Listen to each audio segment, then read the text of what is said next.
Hello, I'm Chris Jackson. This is number 0867, the Stuff File program with Peter Anthony Holder. And it comes to you right now. The following program is brought to you in living color. Now, it's time for an eclectic mix of interviews and some of the oddest news stories you'll ever hear. It's the Stuff File program with Peter Anthony Holder.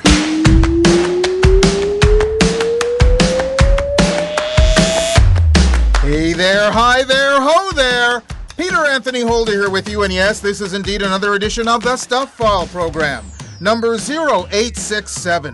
And coming up on this edition of the Stuff File program, you'll meet Mitra Manesh, who is the author of The Attentionists, New Choices for a New World. Although as a society we spend too much time on our phones and other devices, she says that's a symptom, not the cause. The phone is a symptom. It's not the disease. We reach for it for a reason, because we're afraid of stillness, we're afraid of our own thoughts, we're afraid of connection to self and others. It is the root cause that we need to address, rather than just think about it as how can I do this and that with my gadgets and with my technology. It's really understanding a deeper reason for why we're doing what we're doing, so that then we can go into how we can stop what we're doing. Lauren C. Johnson is the author of the speculative fiction novel, The West Facade.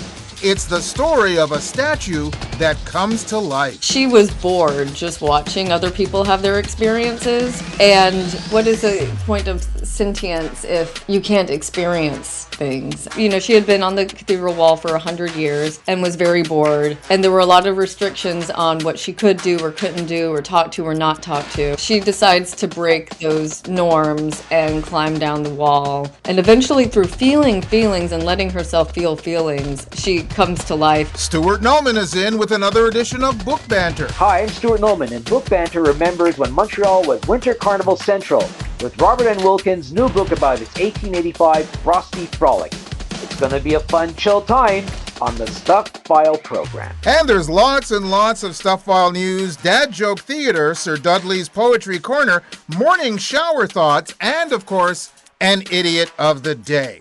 The guest later, the person who told you this was show number 0867, was Chris Jackson, who is a musician, head cider maker at Treasury Cider in upstate New York, and the co-host of one of my favorite podcasts, The Spoon, along with Robbie Rist and Tom Bowers. Thank you very much, Chris, for doing the guest slate on this edition of the Stuff File program, a show that is listener-supported, fan-funded radio that depends on you for our success. Join us at patreon.com to help make this show an even bigger and better radio experience. Well, let's get right to the stuff.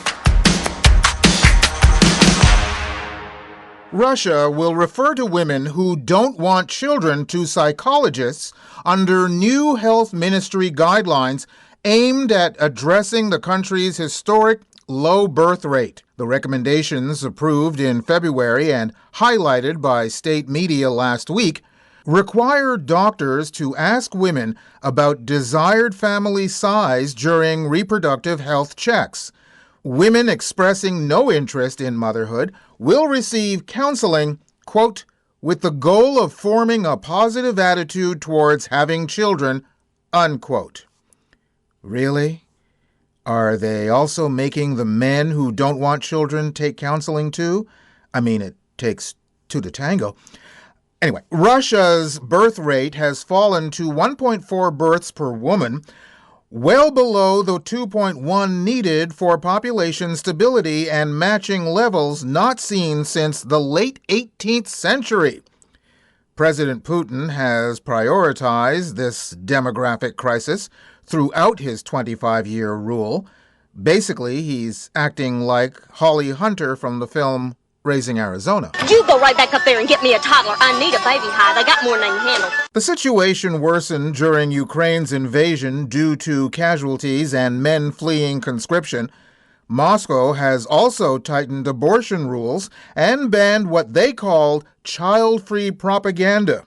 Well, far be it for me to tell Putin what to do, but Perhaps if you had made Russia more inviting during your quarter-century reign, people might consider a future where they have children.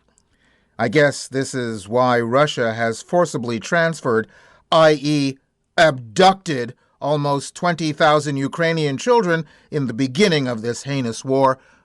But I digress. Let's just move along to our next story. 28-year-old Lamar Roman was a deputy for the Monroe County, Florida Sheriff's Office. He also moonlighted providing security on the set of the TV show Bad Monkey, where he met a 27-year-old extra. The woman later told investigators he approached her several times a day on the set and at one point joked that he would find her and pull her over. According to investigators, he did. He put her car's license into a hot list system to be alerted whenever she drove past plate cameras. When it flagged her car, Roman went after her, driving through a 45 to 55 mile per hour zone at speeds of up to 70 miles per hour, passing trucks in a no-passing zone, and nearly causing a head-on collision when a truck had to swerve out of his way. He caught up and pulled her over, telling her, "I told you I would find you and pull you over. I was hoping your boyfriend was in the car so I could pull him out and give him a hard time." So, what happened to him? Well, he was not just fired, but arrested on a felony charge of misusing law enforcement computers. A detective asked Roman if he pursued the woman that day just to say, "Hey." His response, "Yeah, I know it's stupid." And that's probably his first glimmer of self-awareness. And finally, in this section of Stuff File News, before we get to our first guest here in this edition of the Stuff File program with me, Peter Anthony Holder, in Australia, 20-year-old Amelia Vanderhorst received 60 hours community service and must pay $1,394 in compensation after pleading guilty to graffiti charges for placing googly eyes on Mount Gambier's controversial cast-in-blue sculpture. The $89,000 artwork, locally dubbed the Blue Blob, sparked criticism since its July installation amid rising council rates. Vanderhorst admitted consuming 3 liters of vodka and MDMA before the September incident. Police charged her with acting with reckless indifference when adhesive from the googly eyes chipped the sculpture's paint during removal attempts. Repair costs reached nearly $1,400. Her lawyer stated she's committed to making better decisions moving forward and has reduced substance use. This is your brain. This is your brain on drugs with googly eyes. Any questions? You know, when I think about googly eyes, I think about that song that's over 100 years old about Barney Google. Barney Google with a gift of googly eyes. Go googly with a googly eye. And let's get to our first guest here in this edition of the Stuff File program. Everyone has a little computer attached to their hip. It's a cell phone. Many admit they feel distracted, anxious, and mentally scattered, but can't seem to stop scrolling. Author and consciousness teacher Mitra Manesh says this isn't a willpower problem, it's an attention crisis. Mitra is a senior mindfulness educator at UCLA's Mindful Awareness Research Center and the author of The Attentionist, New Choices for a New World. She joins us from California via riverside.com. Hi, Mitra. Hi, Peter. Hi, everyone. Thanks for being on the program with us. Pleasure. This is one thing that has a lot of people talking, the fact that we seem to be attached at the hip, literally, with our cell phones. How can we undo this? Because I assume you feel that this is somewhat important. Yes, that's why I wrote a book about the attention. You see, the phone or any other technology is a symptom. It's not the disease. We reach for it for a reason. We reach for it because we're afraid of stillness, because we're afraid of our own thoughts, because we're afraid of connection to self and others. So it is the root cause that we need to address rather than, just think about it as how can I, do this and that with my gadgets and with my technology. It's really understanding a deeper reason for why we're doing what we're doing so that then we can go into how we can stop what we're doing. Which group of people are more conducive to this situation? Is it the children who grow up literally with phones at their side, or the adults who have adopted this situation and are seemingly just as addicted? I think it's, I don't have statistics about the groups of people. It's got to do with where we get our meanings from life. If you look at Gen Zs, for instance, their behavior, even though they use the phone more often, they report, at least themselves, that it helps their mental health and mental well-being. So it really is for the purpose and the intention that we use the gadgets is far more telling than the duration. Of course, duration can be very unhealthy, but also we need to look at the deeper reason for why we reach for a phone. Is it a distraction? Is it escape? Which is quite often. Is it loneliness? If you look at the behavior of people socially, and I watch people as I travel around the world, attending events or just locally, I look at them. They come together as a community to a social event or a restaurant, yet everybody is distracted individually. So I was sitting in a restaurant. It was really interesting with my partner, and next to us was just like beautiful young couple sitting next to each other. And almost about good 70-80% of the time, the young man was like checking girls on his phone while dating, because I could see his phone, by the way. She couldn't, but I could. While dating this, really seemingly wonderful person that was sitting in front of him. So when she went to the bathroom, I turned to him and I said, "So why do you date her?" And he said, "What?" I said, "Why do you date her? Because you've been checking other girls all along." He started laughing, and I think he wasn't even aware of it. He said, I don't know.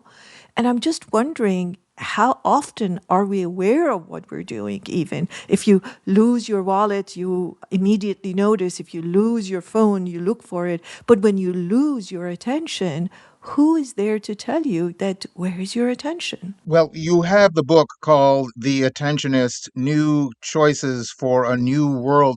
What made you initially write the book? What was the push that came to shove, and how can it help? Okay.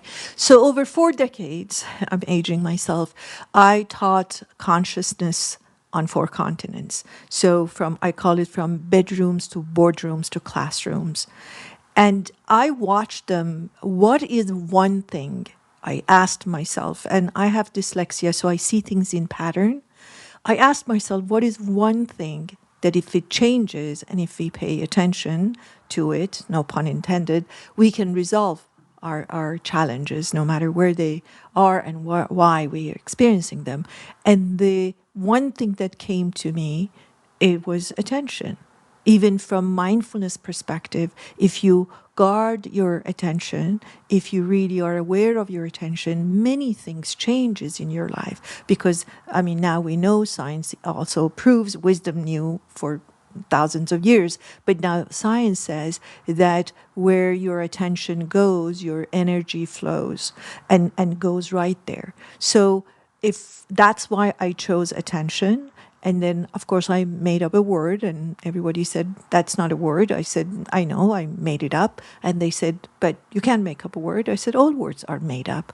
If they could make it up, I can make it up." But the purpose of it was to actually grab the attention of people. And everybody says, what's that? What's the attentionist? The premise of the book is that most of us, most of the time, are living in survival mode, no matter what we have, no matter what we know. And I work with many who's who outwardly successful people here in Beverly Hills, California. But I see that the suffering that they're experiencing is very similar to that of people who don't have access to their knowledge or their resources, financial resources, or even fame. So it seems like fame and fortune doesn't change the way we live in fear as survivalists. So I thought to myself, what is the antidote to that? When I don't want to live as a survivalist. And that's where the attentionism came from, which is basically taking choice, understanding that we do have a choice, and then choosing differently for our well-being, and hence the new choices for new world. So, from what I gather, I'm assuming that you're saying that the use of the phone is not the cause, it's actually a symptom. Exactly. Exactly. It's a symptom because we're living in fear. You see, I'm either escaping something or obsessing about something, and you've seen there's a very obsessive behavior, like it's almost like you can't stop. And that's the first sign that you know you have an addiction, when you cannot get satisfaction, as the famous song says, I can't get no satisfaction. Whereas when something is healthy, when you have and doing things with your awareness and your attention, there is an end to it. Like when I eat with awareness, I know, okay, I'm full and I'm good. But when I don't, before I know it, I see that I'm on my fourth plate or fourth bag of chips or eighth glass of wine. So it is the awareness and the nature of wanting and enjoying things that bring a sense of end and a sense of completion. But when there is no completion, I mean, you drink and you talk and you scroll until you're really exhausted and you can no longer do it, then you stop. You know that's an addiction. And I didn't answer your question about how can my book help. What it has done is that it has brought basically the problems in 4 different areas of life. I've talked about living in fear from physical and material perspective, from mental and psychological perspective, from emotional perspective, and from energetic and spiritual perspective, because people can relate to this challenge at different levels. And then in a story, fable kind of format, storytelling format, I have dissected the problems so people can see the problem without reacting to it. And that's the beauty of storytelling, that you can hear it without getting aggravated or activated by it. And then I have suggested a different way of dealing with it and going through it. And it's all in a very simple story form. And what it does is it really activates one's choice consciousness and gives them an opportunity to behave differently. And we always suggest, always in the world of consciousness, that please be kind to yourself and start very, very small. And the first step is to really identify it, that my name is Mitra and I am a phonoholic or technoholic, whatever the name you want to choose. And then from there, very gently set an intention and say that I would like to address that, and start very small. For instance, just say that I'm going to take 2 breaths before I pick up my phone next time. And in that 2 breaths, I ask myself, do I really need to check it?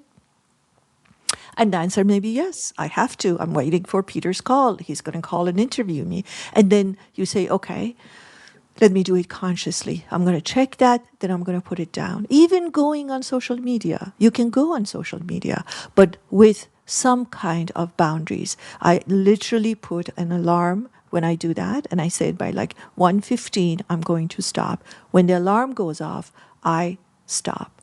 So it's really identification and then intention, and then guarding your attention as if it's the dear life, like you guard your wallet, you guard your phone, you guard your computer, yet you don't seem to guard the attention that is our utmost value. And then action follows. What action can I take that is very small, but it breaks that habit, that pattern that is not serving me and it's not healthy. Since we were talking about cause versus symptom, going back to the very survival mode that we seem to be all in, when did that start and why? You really need 10 hours for that, but let me tell you the very, very short version. It started when we really thought modernization is the answer to everything. And then there was no break on that. If you look at people in workplaces, they go earlier, they work harder, they don't take breaks that are healthy. And of course, I'm exaggerating to take a point home, but there was no stop to it. This urge to success, this, I call it in the book, more and more disease, MMD disease, that just doesn't allow us to really stop and say, what am I doing? Which the root cause of that is the separation, that I think I'm separated than you and I need to be better than you and I need to impress you. And then there is no end to that. And everything that you see happening in this world right now, as we're speaking, is telling us that old systems and old ways that were unhealthy are breaking down, and we need to come up with a new way of being, doing, and thinking. It certainly is a salve for our current situation. The book is called The Attentionist, New Choices for a New World. And I think the first part of that is just as important as the second part of that title. Mitra, thank you very, very much for taking the time to be on the program with us. Pleasure, Peter. Thank you for your invite. Mitra Manesh, author of The Attentionist, New Choices for a New World. You can go to our website at thestufffile.com, check out the show number for this program, which is show number 0867, and you'll find the link to Mitra's site, plus links to either Amazon.com or Amazon.ca, where you can order her book directly. You're listening to the Stuff File program with me, Peter Anthony Holder. And now, Dad Joke Theater. I just had to quit my job at the helium factory. I will not be spoken to in that tone. Join us again for another Stuff File program, Dad Joke Theater. There's still more guests, more news, and an idiot of the day coming your way on the Stuff File program. Stay tuned. The Stuff File program is a listener-supported, fan-funded radio show that depends on you for our success. Join us at patreon.com to help make this show an even bigger and better radio experience. Sign up and find out about our rewards program. Being a patron doesn't have to be a long-term commitment. There's absolutely no obligation. You could join today and end whenever you'd like, but the time we have your support would be so greatly appreciated. We'd also love to hear your thoughts about the show and even your ideas for rewards. Join us for the ride. Join us at patreon.com/The Stuff File program. I'm standing for Canada.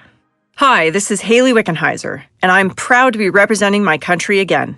Every time I go shopping, let's support Canadian companies and buy products made in Canada. You'll be protecting Canadian jobs and Canadian business, kind of like standing on a podium while they play our anthem.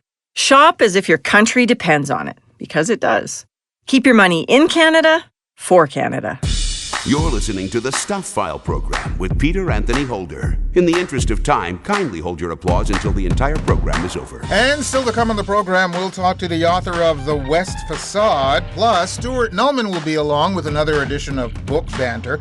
We indeed have Sir Dudley's Poetry Corner coming your way, and a morning shower thought, and of course, an idiot of the day, and much more in Stuff All News right here, right now. A driver watching YouTube videos crashed into a stopped California Highway Patrol vehicle on Highway 101 in San Mateo on March the 3rd. Body camera footage shows an alert CHP officer stepping aside as a white pickup truck slammed into a patrol car's rear. Officers were clearing the road after a three-vehicle crash when the incident occurred. Road flares marked closed right lanes, but the driver disregarded warning signs and emergency lights. The truck driver told CHP he was watching YouTube and didn't notice the flares or patrol vehicle lights. Neither the driver nor officers sustained injuries in the collision. If this guy is convicted and goes to jail, I wonder how he'll spend his time in lockup. Let's hope it doesn't involve a screen.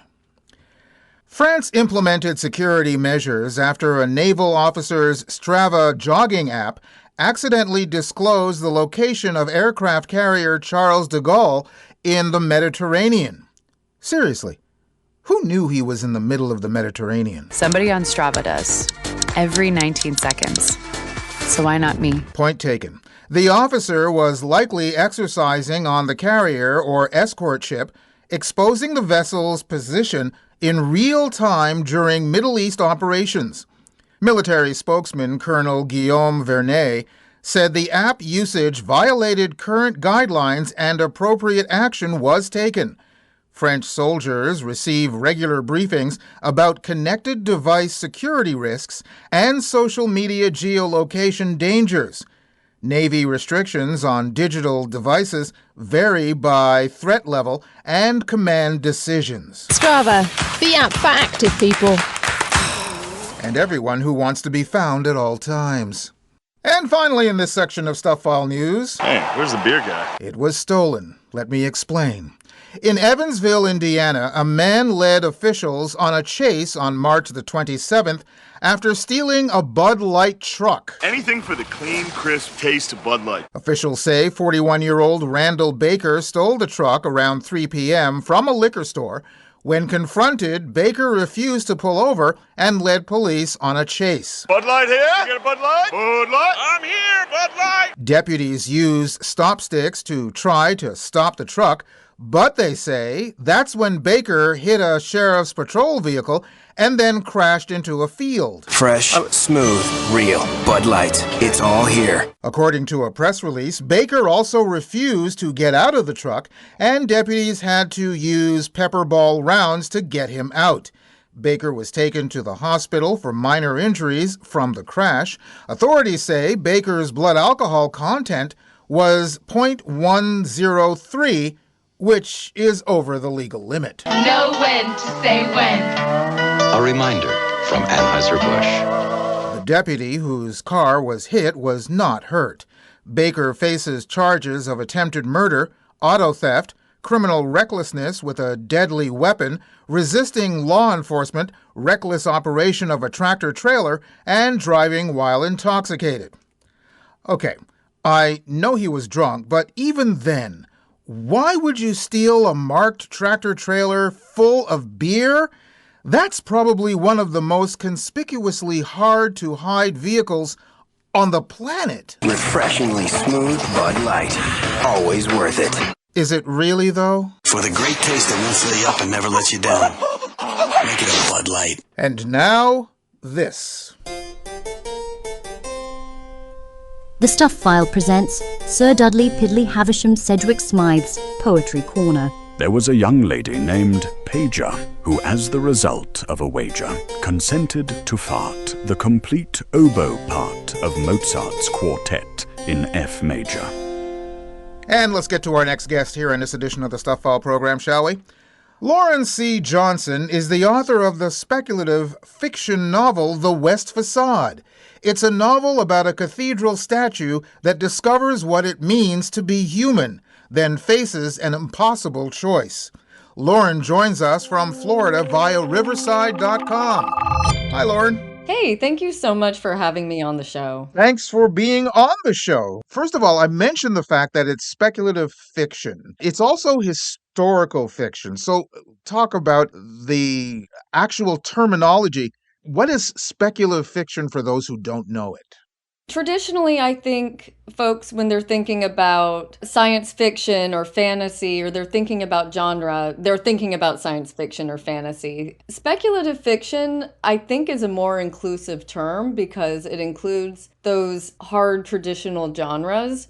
science fiction, fantasy, but it also makes room for more experimental forms of storytelling. So you might have realism that has crackles of surreal elements at the end. So magical realism, for example, I would consider speculative. Or you have authors, an example is Kate Folk, who's writing stories that take place solidly in our world and time, but weird things happen on the edges that play into that weirdness. So speculative includes everything from Star Trek to a story set in a realistic setting, but these kind of twinklings of weirdness at the edges. Glad you mentioned Star Trek because I'm a big Trekker. One of the things about Star Trek is it's set in the future, but it really is about what's going on today in a broader context. So I'm just wondering, since you're going back into the past, does it also bring up today, even though it's set in the past? I think it does. The story came to me first, just being more fascinated with the setting itself, just looking at the statues on this iconic cathedral and imagining if they could come to life, what would the landscapes of their inner lives look like? Or if they could speak, what kind of politics would they have in their statue communities and dramas and gossip? And what would it really be like to see the world through their eyes? And I started playing with this idea, and I first thought it might take place during the Renaissance, and the statues might be, if they could come to life at night, one night each month on the new moon, and it was at the dawn of the Renaissance, I thought, well, maybe they're protesting changes in society and they're afraid of these changes. And then I realized that might not be enough stakes to build out external friction for the story, and I eventually moved it into the bubonic plague. So I wasn't consciously thinking at the time that I was drafting about how this reflects contemporary issues. I was just more having fun with the story. You know, as I was writing, I had a draft of it and then was revising it, and then we moved into COVID. And I think during that time, I was really channeling a lot of my own anxieties about what was going to happen, and just really how do we survive the day? Who do we lean on? How do we lean into our communities? And how do we just grapple with the fact that, you know, sometimes we can feel invincible, but our lives are just, you know, you can't take anything for granted. And so I was processing a lot of those feelings as I was revising those sections that took place during the bubonic plague. You know, what I've realized too, through the process of talking about the book, is that beneath the scaffolding of medieval Paris, I was really writing as well about San Francisco during COVID, which, you know, densely populated city, densely populated apartment buildings, and that's, you know, where I was living and where I continue to live.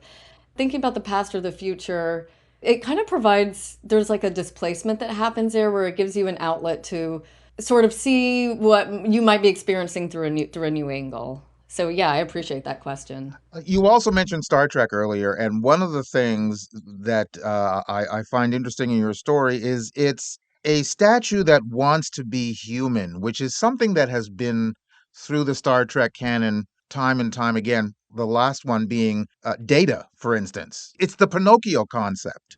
Yeah. Oh wow, wow, what a great question. You know, I think with Genevieve in French, she's watching other people live and have their own experiences. And I realized through the course of writing this that she was bored just watching other people have their experiences. And what is the point of sentience if you can't experience things? You know, she had been on the cathedral wall for 100 years and was very bored.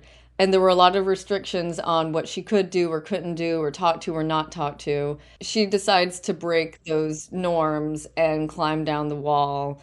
And eventually, through feeling feelings and letting herself feel feelings, she comes to life. And I guess there's also a Velveteen Rabbit aspect about that, too, about becoming real. I think when you have characters that are giving in to their feelings or what their experiences are. That is part of being human. So yeah, that's a really interesting connection with Star Trek. I actually hadn't thought about that at all, but I love it, and that's making me think of I should go back and watch those episodes. Do you think that Genevieve learns more about herself or more about humans than herself? I think herself, but both. Some people who've read the book described her as a character that is wise but naive at the same time. Perhaps primarily, watching, she's able to watch people and kind of see their motives and understand what makes people tick after a certain amount of time. But when it comes to the dynamics between the other statues, and the other statues have absorbed all these human behaviors too. So some are lying to each other, some are full of hubris, and she's, in the beginning she's pretty naive about them. And I think through letting herself really feel the full range of that, she is learning about humans but also about herself. But then there's this interesting situation where she's, as a human made creation, how much do we imbue the objects we make and the creations we make with human characteristics? So she's kind of dancing between these two worlds, where she is kind of human because she was made by humans and has absorbed what was projected onto her. How much research did you have to do both in dealing with France and dealing with France in that time period?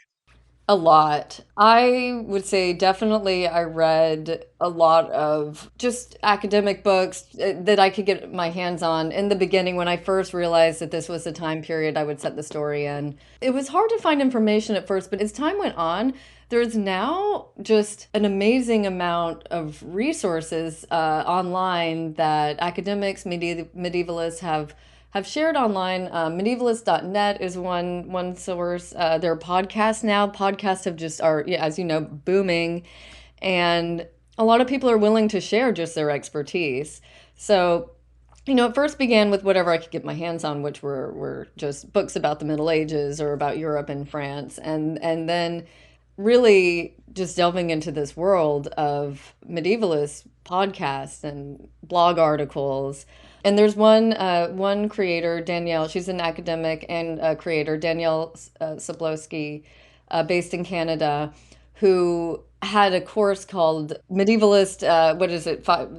The Medieval Masterclass for Creators, and it was anyone who was doing research for books or for video games or films, just to have that, to get that information about what was daily life like in the Middle Ages. So not so much from like the textbook type of these are the dates of important events that happened, but more this is information about how people lived in daily life. And so those resources have become more readily available, and I'm so grateful for that, for the medievalist community for sharing those.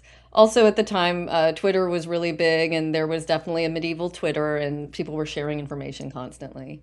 Well, you are also the co-host of Babylon Salon, which is one of the Bay Area's longest running literary and performance series. As co-host, how does it actually help you with your writing? I love this question, and thank you so much for that, because no one has asked me that question yet. It helps tremendously. I think hearing other people read their work and share can only make you a better writer in storytelling, because you're listening to you're seeing how an audience reacts in real time. You're seeing which beats have the most emotional resonance, and you're seeing how a scene is built, and you hearing somebody read it or perform it, you get that it kind of creates that emotional connection. So by listening to so many authors perform their work and absorbing that, I think, you're absorbing sentences, your sentence structure and the lyricism of sentences, but also how a scene is built. And I would say, hosting events or going to events is such an incredible way to improve your own writing skills. And it's also important to be in community with other authors who you can support them and they can support you, and you can find writing groups that way and friends to cheer you on through the ups and downs. So it's absolutely a huge part of my process. Well, the book is called The West Facade. It's by Lauren C. Johnson. Lauren, thank you very, very much for taking the time to be on the program with us. Thank you so much for your incredible questions. Lauren C. Johnson, author of the novel The West Facade. You can go to our website at thestuffile.com, check out the show number for this program, which is show number 0867, and you'll find the link to Lauren's site, plus links to either amazon.com or amazon.ca, where you can order her book directly. You're listening to the Stuff File program with me, Peter Anthony Holder. Giving you something to think about. This is Morning Shower Thoughts. Lawyers hope you get sued. Doctors hope you get sick. Cops hope you're a criminal. Mechanics hope you have car trouble. But only a thief wishes prosperity for you. Morning Shower Thoughts from the Stuff File program. Got something for the mailbag? Drop Peter a line. He'd love to hear from you. Send your email to mailbag@thestuffile.com. And remember, stuff is spelled S-T-U-P-H. That's mailbag@thestuffile.com. Or catch up with him on Twitter or Facebook. There's more Stuff File coming your way in just a few moments. Michael Liebling is the author of The Serial Killer's Son Takes a Wife. It's a page-turning thriller. You say you've read other serial killer novels? Oh, as Michael will tell you, not like this one. It's not like any serial killer novel you've read before. It really goes behind the scenes. So when I say he takes a wife, you've got to imagine what it's like to be the offspring of somebody who's murdered multiple people. So how do you live with yourself after that? And you were just a kid when it all happened. If you fall in love, how do you tell the woman you love your dad was a serial killer? And how would she react? So the title, it's not entirely clear, but as you get into it, it will become very clear. The Serial Killer's Son Takes a Wife. It's a recipe for mystery with a scoop of humor and a sprinkle of horror. The Serial Killer's Son Takes a Wife. Available now at Amazon and wherever you buy books. From our studios in Montreal, Canada, and going out to the rest of the world, this is the Stuff File program with Peter Anthony Holder.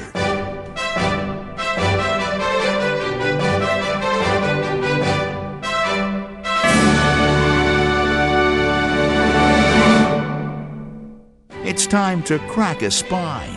The Stuff File presents Book Banter with Stuart Nulman. Once again, here's Peter Anthony Holder. And Stuart, so many of us are looking forward to spring, if not summer, but you seem to be mired in winter. Yes, I am. Brr. Cold. Very cold. Well, Peter, I want to ask you something. This will be my last gasp regarding winter for this year, but have you ever been to the Quebec Winter Carnival in Quebec City? No. Well, neither have I, unfortunately, but my dad went a couple of times back in the 70s, and he loved it. He thought it was that's when Quebec City really woke up from being a provincial political city to basically a winter wonderland. He loved it. Your dad? You mean Stormin' Norman Nulman? Yep. He used to go to Quebec City as a traveling salesman, and he went a couple of times in February during carnival time. So he loved it. By the way, your dad, first of all, your parents were just amazing. I just want to say that. Okay. Thank you. I love them both dearly.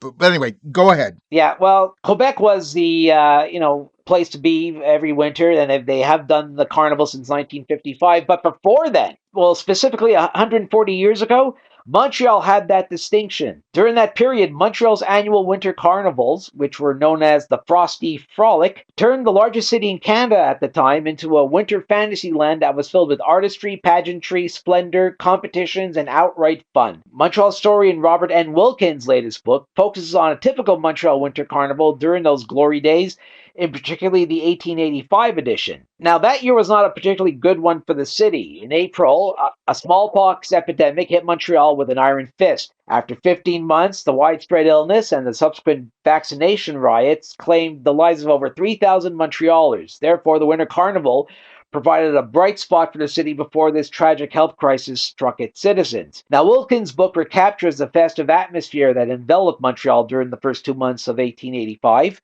And like his previous historical tomes, he performs diligent archival research to tell the story, especially digging through old editions of two newspapers, La Presse and the Montreal Witness, to give a contemporary look at how an event was put together and carried out on such a massive scale. The day-by-day format takes a look at how it all came together in both French and English, and leaves nothing out, like the construction of the three attractions that have served as the carnival's focal points, which were the Ice Castle, the pyramid-shaped Condora Monument, and the majestic ice lion sculpture, the numerous fancy dress balls, the massive visitors who not only came from across Montreal and Quebec, but also Ontario and parts of the northeastern U.S., the popular man-made toboggan slides, also the sports competitions, which included an exhibition of a relatively new winter sport called hockey, and the VIPs and special guests who attended the carnival's festivities, like then Prime Minister Sir John A. Macdonald and then Governor General the Marquess of Lansdowne, who were enthusiastic participants. The one thing I liked that Wilkins included newspaper coverage that works to the book's advantage is that the journalists of that time had the skill and talent to offer detailed prose of what went on throughout the carnival at a time when photographs were not readily available for reproduction in daily newspapers, and the only illustrations that appeared on its pages were of the hand-drawn type. As well, being journalists ourselves, the written accounts were not only detailed, but kind of flowery and rather sophisticated in nature. Let me give you an example of a couple of sentences from the Montreal Witness, which wrote about the opening of the Montreal Tobogganing Hill on Ile Saint Helene. And I quote, "A large number of quaintly clad figures in constant procession, two long lines of many colored lights, which, seen from a distance, seemed like so many will-o'-the-wisps glimmering in seductive array, a rapid succession of fiery meteors which, rushing into space, seemed to dispute the beautiful sovereignty of the benignant moon." Unquote. Wow. Yeah, flowery. And to add some kind of levity to the book and a testament to Wilkins' excellent research work, he reproduces a selection of personal ads from the pages of The Witness that might have been straightforward in 1885, but look somewhat odd these days. I want to quote you one personal ad. It was submitted by a jilted husband who said, and I quote, "Personal, my wife, Elizabeth Burrows, having left my bed and board, I will not be responsible for any debts contracted by her from this date." Unquote. And what exactly does that have to do with the Winter Carnival? Well, I guess I know, but there were other ads, personal ads that were looking for room and board or for a room available because all the hotels were full. It was just kind of out of the ordinary. I guess, she picked the wrong time to leave Mr. Burroughs bed and board. I'm now curious to find out what happened with her. Well, maybe Mr. Wilkins can tell us. Maybe there was some little bit more coverage in the pages of the Montreal Witness. But let me tell you, the book itself is a fascinating time machine of a book that takes the reader back in time to a Montreal that is no more, when a couple of weeks during the dead of winter gave a major city a lot of warmth and a much needed reason for celebration, like the Montreal and Lumiere Festival these days. And before it became internationally known as a festival city, Montreal earned itself a wide reputation as a carnival city. And the book again is entitled? It's called Montreal's Winter Carnival, Frosty Frolic, 1885. It's by Robert N. Wilkins, and it's published by Corner Studio. It's a Montreal-based publishing house, and it's $24.99. Now, I often ask you at this moment in the show, what other books in this particular genre can you come up with?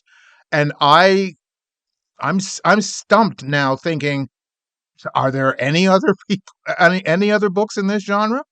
Well, yeah, and they're all by Robert N. Wilkins because he loves doing diligent research, not just search engines, but going rolling up his sleeves and digging into those paper archives.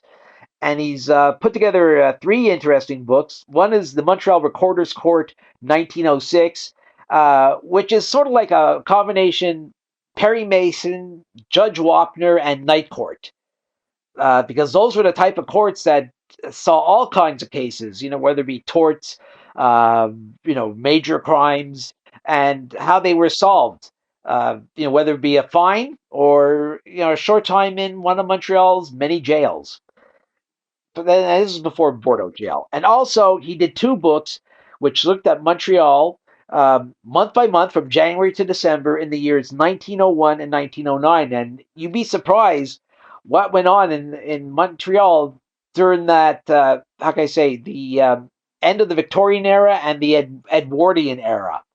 Everything from a homecoming event or the visit of the future King George the Fifth. Well, we were a port city. We are a port city, and I would assume that at that time of the century, or any other part of the century, there was a lot of debauchery going on. To say the least. To say the least. And it doesn't go unnoticed in Wilkins's books, I'll tell you that. But that just makes it, fun to look back at your city's history.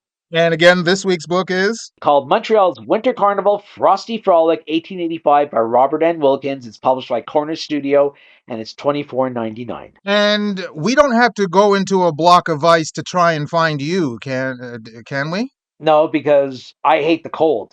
But, or maybe not at the old Windsor Hotel during a fancy dress ball, because I don't know what, entailed fancy dress back then.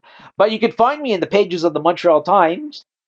It's, you just go to mtltimes.ca or my blog. Just go to Stuart Nulman's grapevine.wordpress.com and I'm there. Well, thank you very much, Stu. Ice, ice, baby. Yes, and I think I'll just take a little slide down the toboggan right now and report on it for the Montreal Witness. Stuart Nulman with another edition of Book Banter here on the Stuff File program with me, Peter Anthony Holder.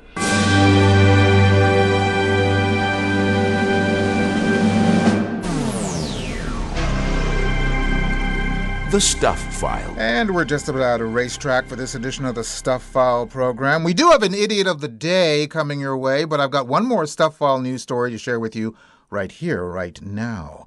In the UK, a woman who claimed more than £23,000 in benefits, saying she was too ill to go outside, was caught surfing and ziplining in Mexico.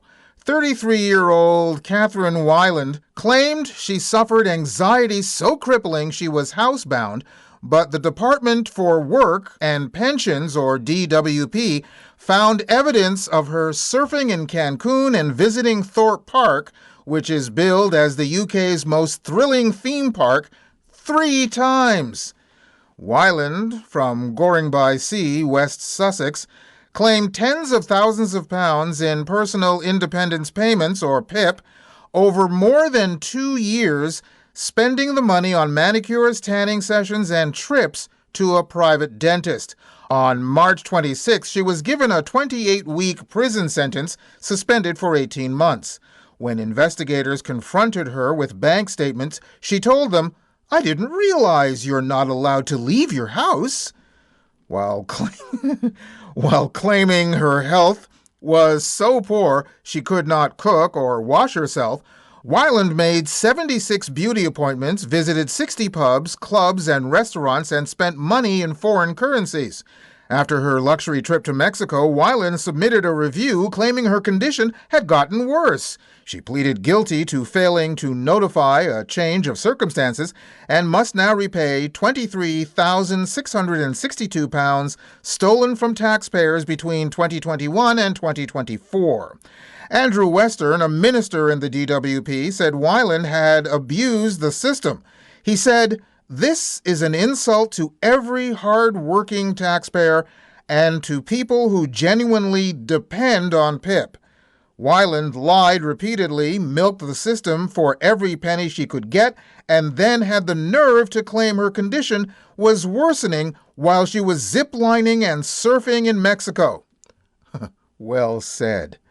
You know, she's really going to know the real meaning of housebound when she goes to jail.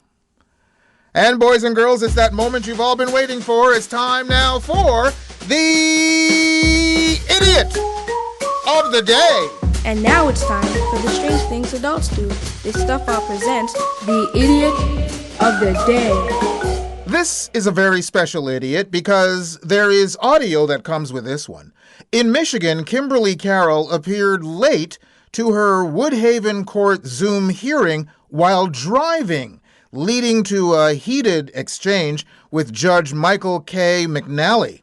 Carroll faced a default judgment of just pennies under $2,000 over unpaid debt. When she joined the call from her vehicle, McNally immediately told her she couldn't drive during court. Carroll repeatedly claimed she was a passenger. I can't do this one justice, so I got the audio from the court case and I set it to music. Am I crazy, or does it not look like you're driving that car? I'm not driving the car. I'm a passenger in the car, sir. What side of the car are you on? I'm on the left-hand side. How would you be on the left-hand side if you're a passenger in the front seat? Am I missing something? Right-hand side. I'm sorry. I've been sitting in a room. I didn't know. Yeah, the seatbelt's coming off of the driver's side. Right? You're lying to me, right? No, I'm not, sir. Let me see the driver. Let me see the driver. Hang on 1 second. Now. I have to ask their permission. Now. Oh my God. Oh, you're not in the you weren't in the driver's side. You think I'm that stupid? That was just before the judge entered the default judgment. Carroll later issued a statement taking responsibility for her poor judgment. Now, why? Oh, why? Did you think that you could put one over the judge during a Zoom meeting in your court case while driving? One reason, and one reason only. You're an idiot! Gee, I'm only a kid, but even I know you're an idiot.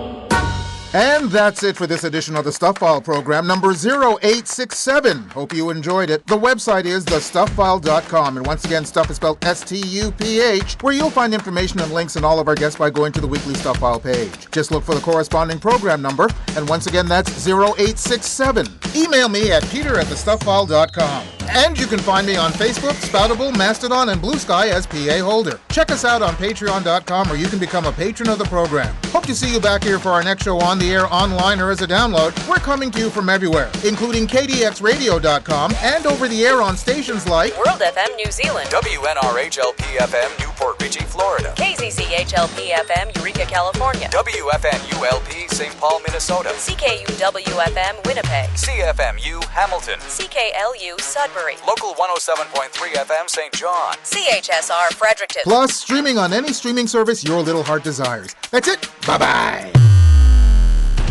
You've been listening to the Stuff File program with Peter Anthony Holder, a presentation of Flying Fish Communications. Before we go, we'd like to leave you with a helpful instructional message from the National Association of People who have trouble walking and chewing gum at the same time. Step, chew, step, chew, step, chew, step, step. I always screw it up.